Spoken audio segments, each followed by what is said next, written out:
Bonjour chers collègues, je vous ai préparé une petite capsule de 5 minutes concernant les principes de base de l'encadrement de nos étudiants dans le but d'augmenter la réussite.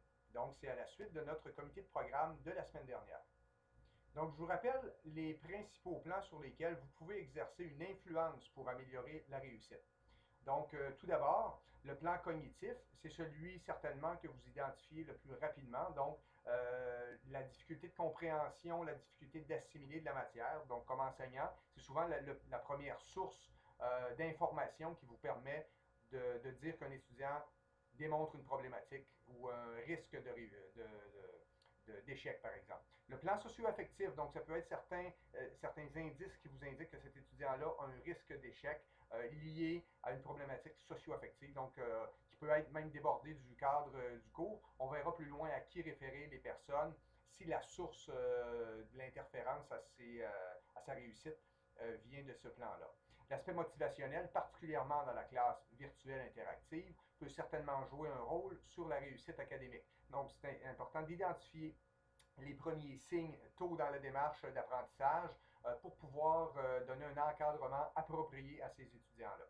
Donc, vous, comme enseignant, souvent, vous êtes la première source pour dépister et par la suite, l'intervention pourra se faire de différentes façons.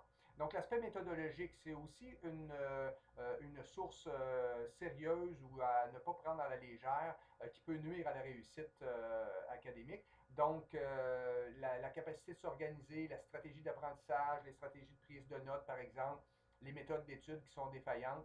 Donc, c'est vraiment des endroits où est-ce qu'un prof doit cibler rapidement là, pour pouvoir intervenir adéquatement. Donc, quels sont les premiers signes? Les réponses ou les questions inadéquates d'un étudiant. Donc, en fin de session, un étudiant qui pose des questions sur un sujet qui devrait être maîtrisé. Donc, on a souvent des signes qui nous permettent, par la qualité des questions, d'identifier des premiers signes de troubles ou de difficultés d'apprentissage.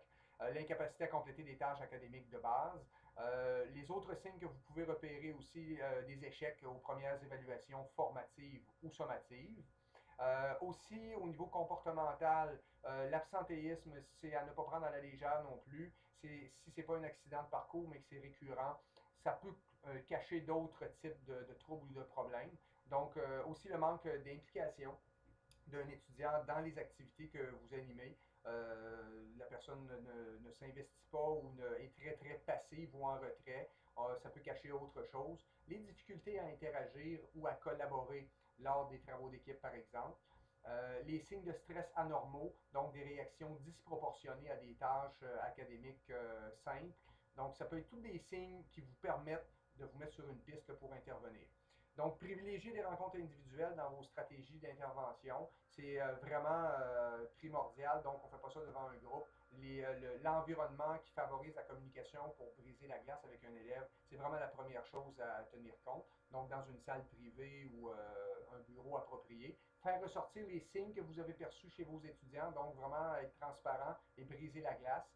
Donc, il y a aussi aider à identifier les sources de difficultés. Vos étudiants, parfois, ne sont pas capables de nommer d'où ça vient. Donc, c'est à vous, des fois, de les mettre sur une piste à partir des plans qu'on a vus précédemment.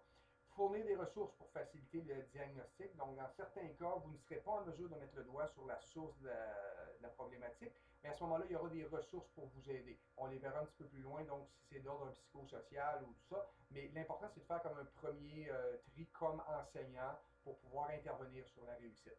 Donc, identifier des pistes de solutions avec votre étudiant, donc qui puisse s'y engager.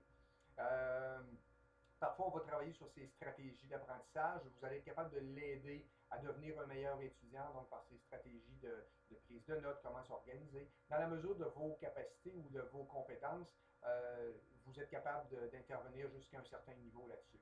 L'aide à la réussite fait certainement partie aussi des options dont on peut facilement mettre en place au collège. Donc, il y a les heures planifiées déjà d'avance et il y a les heures qu'on peut ajouter en fonction des besoins de nos étudiants. Les activités complémentaires que vous pouvez proposer à vos étudiants aussi, donc des tests de révision, ou quoi, etc. Donc, il y en a plusieurs. Le tandem fait aussi partie des ressources disponibles pour aider nos étudiants. Donc, dans la deuxième partie, nous verrons les options qui s'offrent à nous pour supporter nos étudiants vers la réussite.